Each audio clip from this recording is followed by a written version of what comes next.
The Steam machine is being tested and reviewed out in the wild. So get ready to mark 2 dates on your calendar, just like we saw with the Steam controller.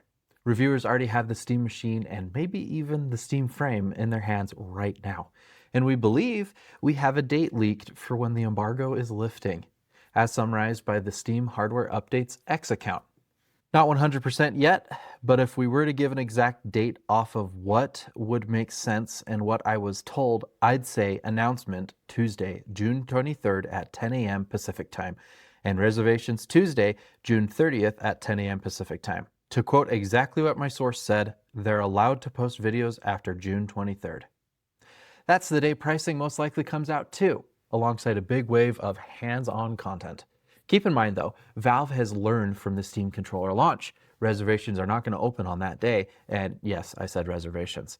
Valve's expected to open hardware reservations sometime between June 23rd and June 30th, which means the realistic window for actually being able to buy the thing is a lot closer to the 30th, a full week after you know what it costs and what it can do.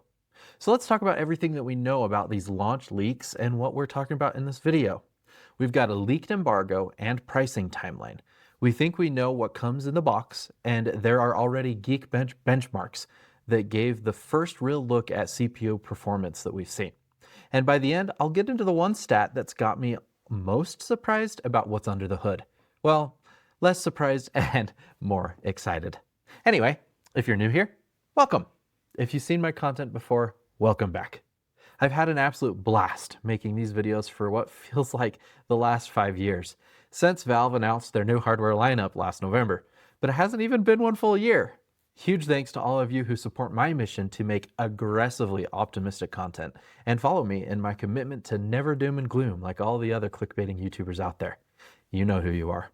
If you want to support me and the other optimistic channels out there in our mission of positive content creation, a subscription and a like goes a long way. And if you want to engage with me closer and get to know my community even more, I have a link to my Discord server down below. Either way, thanks so much for watching. It's honestly kind of amazing watching everyone scramble for their big break off of this one device. The narrative for months has been that this thing is dead on arrival. And a lot of that's coming from some of the bigger names in the tech space itself. You know who they are, complaining about cost before a single price has even been announced. That's a strange thing to be hard on Valve for when the cost isn't public, never has been, and Valve's always operated on basically zero communication until they're ready to drop something, typically on a random Wednesday. And honestly, that's part of why we love them as a company. It creates this atmosphere around everything that they do, genuine excitement in a way that most companies can't really even try to fake. The people getting frustrated by that silence tend to be the ones whose paychecks depend on having something to talk about. At least, that's what I think. And less news means less revenue for them. So of course negativity will creep in. It gets clicks easier than patience does. And you can make up any negative spin that you want when there is a limited amount of positive news. And the price speculation specifically has gotten a little bit absurd. People are throwing out genuinely wild numbers. I even saw someone say that the Steam machine wouldn't drop for less than $1,600. Ridiculous. And then again, they might have been talking about Australian dollaroos, or as I like to call them, crikey bucks. So maybe it's not completely silly as at first glance, and I am so sorry for that impression. I just could not resist. It's been pretty clear all along that Valve's been aiming for something in the $700 to $900 US range for the base unit. I call that pretty reasonable because this is a 6-inch cube. It is a tiny form factor computer that is running a discrete graphics card. This is just a 3D printed model. There's nothing else quite like it on the market right now. I like to ask doom and gloomers to find me one device that competes in this market, and no one can really do that yet. Valve could easily price this as a niche luxury item in $1,000+ cost and let the hype carry it, but everything points towards them trying to keep that number as absolutely low as they can. Good work, Valve. I can't wait to see what it's actually priced at and see that this hard work has paid off. My own trust in Valve as a hardware company really comes down to the Steam Deck and the Valve Index. I bought both of them the moment I could when they launched, and for the Deck, gaming has quietly become one of those things that got harder to fit into my life as things changed around them, and the Deck solved that instantly. When I owned the Valve Index back in its day, that VR setup was pretty incredible. Top tier hardware experience, and Valve doesn't cut corners when they're the ones actually building that hardware out. So look at the actual behavior here instead of the narrative. Reviewers leaking benchmark numbers, photos are showing up before anyone's supposed to have them, and outlets are racing past each other to publish the specs first. People don't really leak this hard over a product that's expected to flop. The volume of leaks itself is the message. If this thing didn't matter, none of this would be happening. There would be no hype around it. It would go quietly into the night, the way that the original Steam machine did. One leak is showing that the box contents reportedly include a Steam controller, 2 mounting brackets, and of course the Steam machine itself. And again, that's from the unofficial Steam Hardware Updates X account. If you're like me, you looked at this and made the following face. I'm genuinely curious what those brackets are for. Are they under desk mounting? That's my hope. Or honestly, even forcing that on everyone would be a little bit ridiculous since not every setup works the same way, and it would seem a little expensive to ship optional mounting system with the hardware.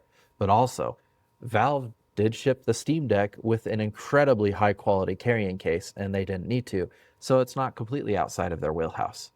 If it's some kind of combo bracket that handles both under desk and wall mounting, that would be pretty awesome. Picture the thing tucked away near the TV like a console instead of sitting out as a PC. And yeah, that's kind of the thing that earns wife approval in my house.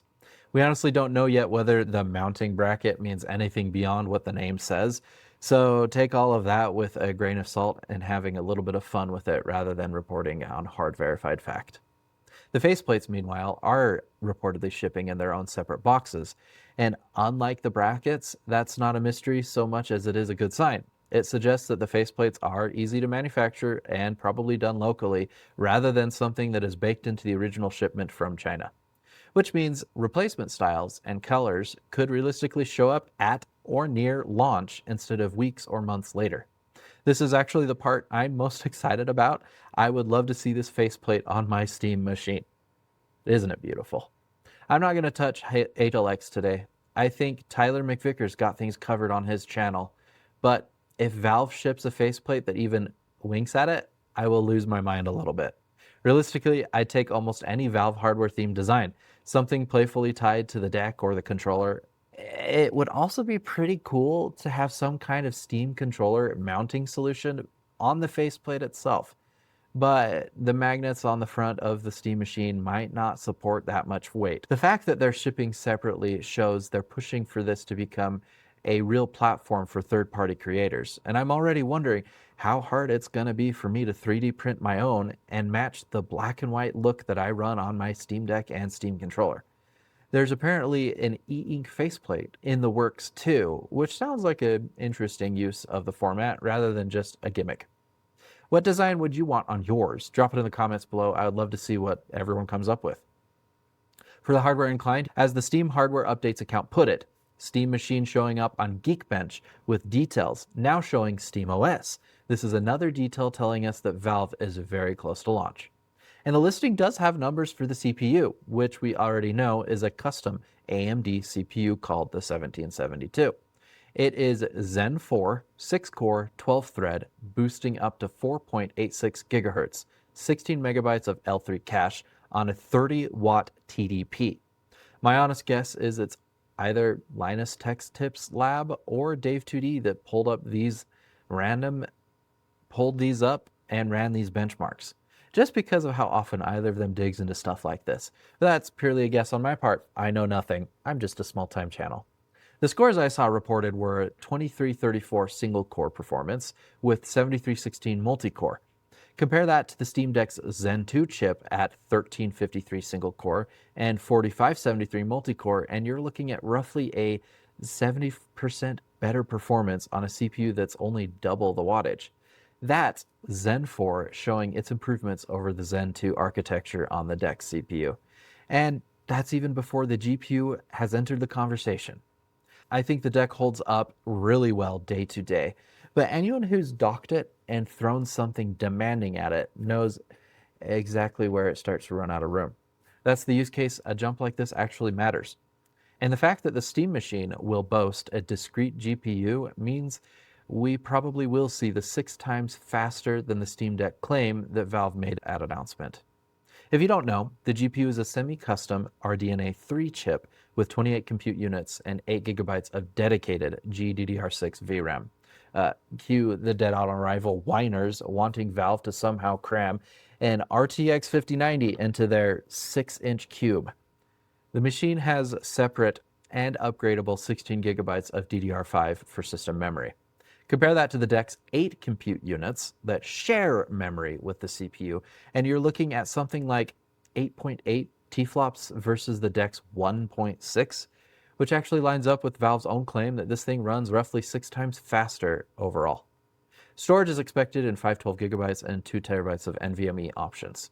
But plainly, the deck targets 800p in most modern titles, and a jump like this is what you want to get in order to get native 1440p territory or 4K with FSR, as Valve has promised.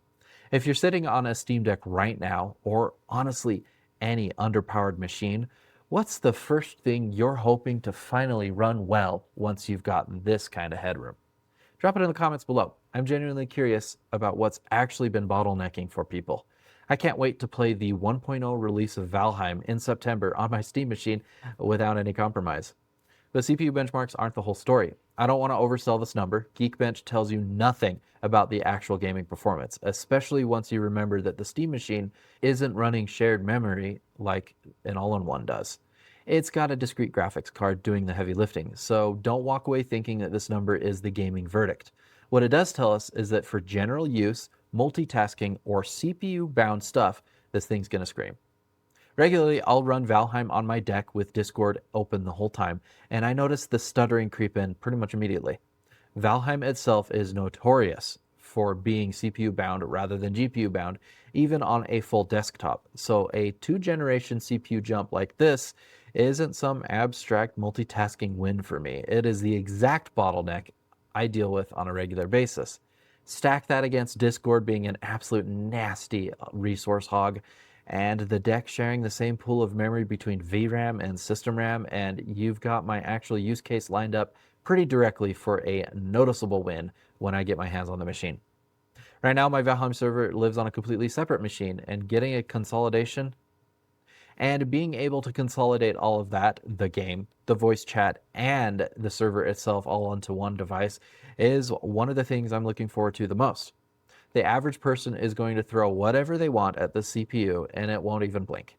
And those who aren't average, you already have a more powerful rig at your desk. What's the multitasking combo you're looking forward to most to finally running without compromise? Streaming and playing at once, emulation while recording, or is there something else entirely? I'd love to hear about it in the comments. So that's where things stand heading into the back half of June. We've got a leaked announcement date of Tuesday, the 23rd, reservations opening as late as the 30th, and a box with a lot of customization possible, and a CPU that's already outperforming the deck by a wide margin. Oh no, the whole front came off. Let's fix that. Oops. And we're going to find out about those mysterious brackets. My honest gut says that it could slip to Wednesday the 24th. Valve does love dropping things on a random Wednesday. That's basically their signature move. But if the embargo lifts on the 23rd, it's likely Valve is just going to push really hard to make this available before the end of the first half of the year like they promised they would.